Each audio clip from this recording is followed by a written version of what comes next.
G'day, this is Captainoob and this is the Benelli M3 Super 90 shotgun. This is a 12 gauge pump action shotgun complete with animations and custom meshes and textures as usual. So this thing is featured within the Modern Firearms mod, but I've gone ahead and downloaded the mod which is a standalone weapon, so it's going to be more focused along this weapon, so I get a little bit better quality out of this. So that's nice. Getting into these attachments here, we'll go all the way up to calibrated powerful. You can see that this thing's going to hit the same sort of beats as the 870 that I showed off a few weeks back, I suppose. So yeah, that's good. The question is whether it'll be better. So for the barrels, we'll go for the long tube there for better ammo capacity because less reloading means more killing. And for the stock, you get a choice between a short one, full and recoil compensating, and the recoil compensation should be fairly useful even though that is a funky looking design there. Anyway, next up we've got the iron sights, or you could chuck on a reflex sight there, so we'll definitely do that just for a little bit better VATS usage.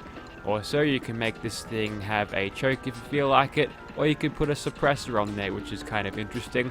We won't do that for now, but we'll chuck one on later if we need it, if we need to be super stealthy. But for now, I just want to use this thing loud and proud. And for the textures, you get a little bit of a choice for what to choose from. I'll go for the digital camo because the standard one doesn't look too good around the barrel area at all. And you can attach a shell saddle, and that is just for aesthetics, although it would make a little bit more sense if this thing would have a little bit faster reload time with the shell saddle in place. But yeah, that doesn't really do anything but just aesthetics. And you've also got a legendary effect if you feel like it. So this thing's doing 500 damage, which is a hell of a lot more than we had the 870 do. So hopefully it'll be a little bit more viable. Let's go ahead and see. Righto, so here we are in Gunner's Plaza with our Super 90 shotgun, and doesn't it look brilliant in third person here with its digital camera? So if we sort of use this thing in third person, you can see the animations line up pretty well even though you haven't got your hand on the pump all the time. That's fine. Yeah, so this thing is going to be using custom animations for the pumping. As you can see there, it is very similar to the 870 indeed, so we're going to be seeing a little bit more of those. Unfortunately means this thing being a pump action shotgun is going to have a low rate of fire, which is going to result in low DPS since we're just firing that slowly. And every time you see Rain over here pull the weapon up like that, that means it's sort of glitched on me, which is kind of annoying. And looks like the bashing isn't quite as good. Oh, I died. Okay, we'll try that again. Okay, like I said, since this thing is not going to be firing as fast as you would fire a combat shotgun, our DPS is going to suffer, meaning against these modern weapons, we're probably going to get our asses handed to us. That being said, if we use our accuracy just to shoot people in VATS, we'll find ourselves having a little easier time with this. So we'll go ahead and reload now that we're out of shells, and generally it usually works with the reloads. You usually reload the exact amount of shells that you have loaded within the weapon or have away from being a full thing. So I should reload another 5 into here if everything works correctly. So we'll try that now. 1, 2, 3, 4, 5, 4. Just a 4. Okay. So yeah, like the 870, it is a little bit glitchy. And oh, you've got an irradiated weapon of yours. It's a radium rifle? Yes, it is. Interesting weapon for you to have. So this thing, right off the bat, is not doing that great. It's doing better than the 870, which is a plus, but still it's not doing terribly great unless we sort of do that. But again, we're sort of suffering from the effects of this thing just being a glitchy mess when it comes to using in third person, so that's kind of annoying. Getting a little bit of a stagger here from that gunner. We'll go ahead and crit him in the face, and there we go. We're doing pretty good damage on the crits there, and the weapon sound is actually quite a lot better than the 870. It actually sounds like an actual weapon rather than just someone recorded a gun firing from 50 meters away with their iPhone to add into the game, so that definitely works better. So we'll go ahead and take out this next one now, and you go down. Now what I want to do now is just improve the weapon's performance slightly, so we'll have a little bit of a dose of Psycho here as soon as I kill this turret. There we go. So now we're doing an extra 25% damage, which should be good. In a nerd rage now, which means we should do even more damage, and we're going around cleaning up everyone. Now, I understand it's probably hard to actually balance shotguns that fire this slow, and if you could actually remember to reload, that would be nice. And too bad most of our nerd rage there was squandered by that reload.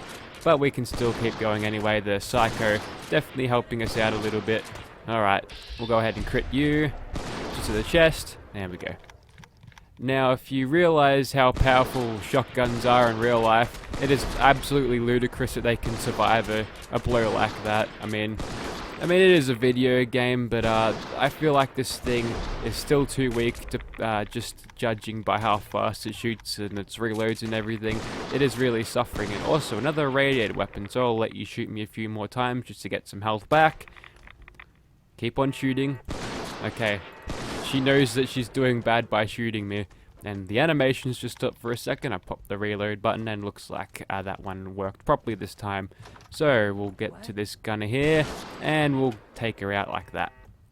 Pretty good damage when you've got that all set up. And you know what? I enjoyed using this thing in slow motion, so we'll just pop a shell in, pop some jet, and we'll run up and kill all these people. Now it's okay for this character to use jet because she's a raider, and raiders like to use jet. So she's going to be my lass that takes all the chems because it sort of works. And role playing in Fallout 4, would you believe it's a thing if you try really hard.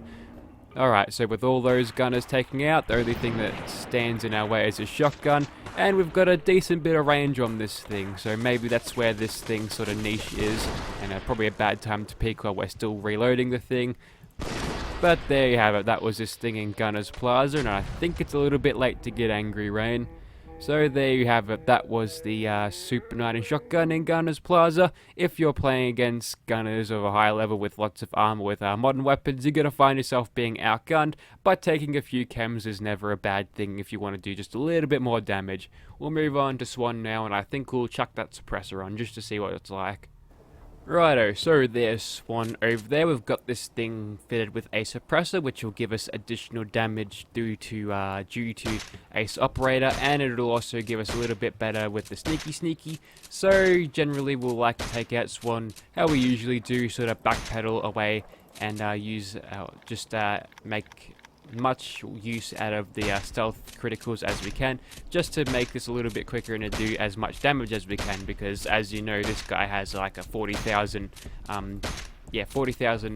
health bar, so he's going to take quite a beating. And it's actually even more than that, since he's got the skull on his health bar there. That actually means that he's got a little bit more damage resistance, so if we actually matched his level, we'd be actually doing a little bit more damage. But yeah, so keep that in mind when I do fight Swan. If you're actually on the same level as him, you'd actually do a little bit more damage, but for the sake of consistency, I've kept around the same level for quite a while now, and I feel like it's a little bit too cheap of Swan if I could just drop him super easily.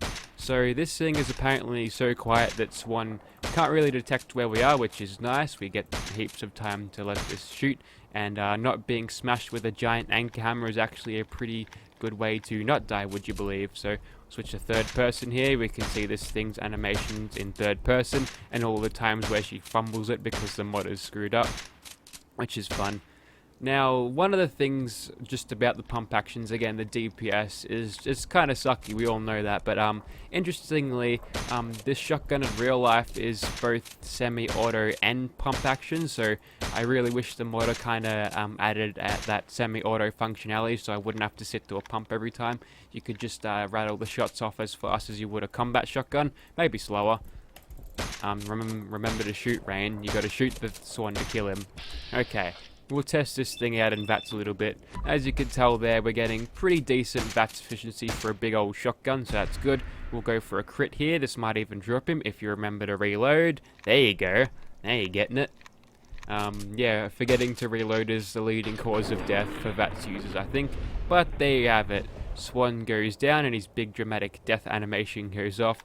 And we should reload 2 shotgun rounds into that, but I don't think the animations in third person work too well with the counting of the rounds. So there you have it, there goes Swan. We beat him the usual way, backpedal, stealth crit until he died. Nothing too usual to say about that, nothing too neat.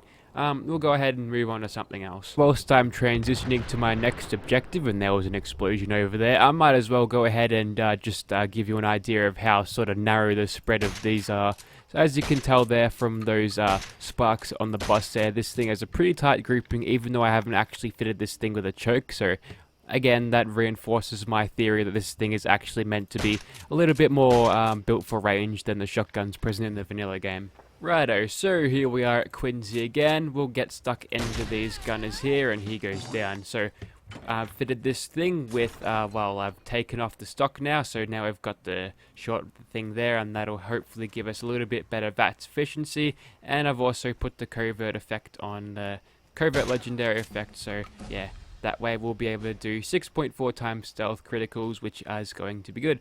So we're going to be using this thing as a weapon, as a stealth weapon, which shotgun probably not suited to, but we're going to do it anyway because we like to break the rules like that.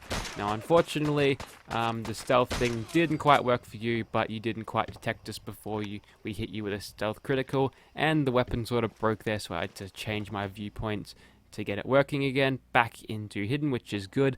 Now there's usually a rocket launcher lady up there, or a dude, so we're going to have to sort of move up quickly and make sure we kill her before we get detected, because being shot with a rocket, while it doesn't kill me like these modern firearms would, I'd imagine that it would cause quite a little bit of pain. Alright, he goes down, very nice, and all of those bloody impact sounds of the buckshot follow his death scream, which is kind of strange. Thank you, Bethesda Sound Design, for that. And the next dude we'll kill usually is the captain there, and unfortunately we didn't quite kill him in one shot, her in one shot, but the dude next to her, who heard, just ran in front of the cover and presented himself with a opportunity for me to give him lots of buckshot. There we go. So next up, this dude who usually likes to sleep at this time, I reckon. Well, too bad, he's dead, and that damage is definitely looking good. And the commander's out of his power armor, which is convenient. If you could just stand there. Nope, looks like he's running to his power armor. He's popped the stim pack, so he's ready to fight. Oh, couldn't quite get him around the corner there. Oh, hang on, he's still lingering around the corner. If I could just get a good camera view on him in third person. Oh, no you don't, mate. You get a crit to the face, and wow, it didn't actually kill him. Probably because none of the pellets hit. There we go. I think the penetrator perk works a little bit different with buckshot than it does with bullets, because I don't think, yeah, buckshot doesn't really penetrate as well as bullets do, would you believe? Obviously because of mass. Anyway, we'll go ahead and finish off the rest of these gunners now. Gotta make sure we don't... Oh, okay, looks like we are in fighting now, so looks like we'll just have to take them on normally. Good thing I got this thing fitted well for VATS, because I am going to do quite a lot of that now, because some of these dudes have really dangerous weapons, and a cinematic view there of me shooting them. You get to die with a few headshots. Probably should have died from the first shot. Yeah, I don't have to be a ballistics expert to tell you that you'd be friggin' dead from that. Anyway, looks like we've got a couple of dudes down here. We might as well use a little bit of our VATS points from him. Not doing too well. I think that guy's got a Spaz 12 actually, so good on you for having that. Now the dude's got an Uzi. His gunners have got cool guns on them, and great shooting, by the way, Rain. You're just killing it today with VATS, aren't you? Okay. After that reload, we'll go ahead and re-engage, and yeah, we're being hammered here, so it's probably not a good idea for me to keep peeking there. Good thing is, though, we're back into caution, strangely. Knock out this turret, see if we can get a few of them to fire up that way, and if we can drop in on them. I gotta remember whether I have the 2 acrobats things on me. Not quite. Okay, looks like you're weak enough for me to kill, and your torso bit is rather large, according to VATS. So we'll go ahead and kill both of you. Didn't kill the weak guy, but we're doing quite well as they're sort of piling onto these stairs to try and face me. Yeah, keeping it nice and stealthy is going to push this weapon much beyond it would without it. So it's a nice little thing to have a shotgun, a suppressor, even though it is wild. People really get mad at me for doing it. I remember one bloke commented how I'm an idiot for putting a suppressor on a explosive combat shotgun, even though I tested it out and the suppressor outperformed the combat shotgun without the suppressor. So I don't know what stuff he was smoking, but yeah, whenever I'm in a whenever I'm just in a really bad mood, I hope I can hit it to get that same amount of high. Anyways, we'll go ahead and crit this gun a little bit. She's got an MP7, which is a neat little weapon, I suppose. Not really suited, or maybe it is suited to the confines of Quincy, but I'd much rather have a big old rifle at my side if that was that gunner. Lucky for her though, it has a bunch of stagger on it, which means I've gone into nerd rage, and now I must sort of clamber my way up to this next gunner, hopefully before nerd rage wears off, because that way I'd be doing a little bit more damage. Although looks like I've got just over 20% of my health left, so this might be alright. Yep, there's the dude. We'll go ahead and crit him from up here, and there we go. That might be Quincy cleared, apart from the robot. I can hear it stomping around. See if we can knock off its legs. There we go. That's better. And we have to sort of pop a reload so we'll sort of run away from its Terminator crawling, and finally take it out like that. So there you have it. Oh, I've lost gun bobbing again. We'll just bash the weapon. There we go. Now it's back. So there you have it. That was the Benelli M3 Super 90 shotgun, and it was a pretty great weapon indeed. So if you'd like to see this weapon in your game, be sure to check out the description. And if you're on Xbox One and have a hard time making space for these type of mods, there is a variant of this in the modern weapons mod, but of course it's not going to be quite as high quality as this. But yeah. I think this one was rather light actually. I don't remember it being too heavy on the data usage, so yeah, maybe it might actually be viable to have both of these things if you want. So links will be in the description, and if you're interested in that covert effect that I showcased on this weapon, I'll put a mod link to that one below. You can attach that to any of your weapons, just like you would with any sort of legendary crafting mods, so it should be good. Thank you for watching, guys.